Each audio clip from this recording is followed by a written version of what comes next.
Le lion torturé, dont la griffe inutile fait briser les nœuds dont l'enchaîne un reptile, emportant sur les rocs le monstre étincelant, dont le dard embrasé s'acharne sur son flanc, pour écraser ses plis, se roule sur la pierre.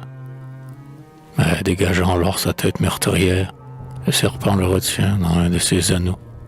Sur le vaste corps qu'il déchire en lambeaux, son triple aiguillon promène les morsures. Tel déjà consumé par de sourdes blessures, le vaisseau vigoureux s'agite et se débat.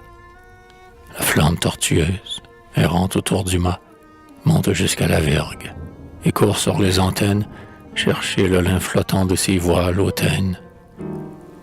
Le colosse éperdu veut en vain déchirer tous ces linceuls de feu qui viennent l'entourer.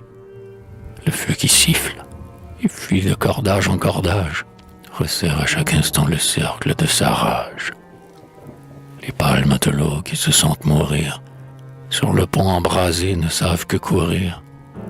Assiégés par la mer d'un secours inutile, ils poussent vers le ciel un cri long et stérile. Étouffés ou perdus, leurs prières, leurs vœux vont comme la fumée et ces flocons de feu que dispersent du vent les ailes vagabondes, s'égarer dans les airs ou mourir sur les ondes d'une horrible parure encore tout palpitant. Les mâts demi-rompus se balancent longtemps, tombent sur des débris, et ces faisceaux de tête qu'attendait le sérail pour commencer ses fêtes vont, en s'éparpillant sous le pied des vainqueurs, d'un présage de plus épouvanter leur cœur.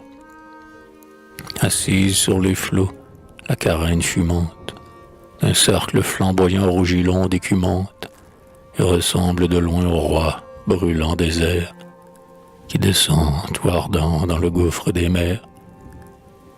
S'élançant vers les cieux comme une énorme bombe, le navire en éclats fuit et vole et retombe. La mer s'ouvre en sifflant, se referme, tout dort.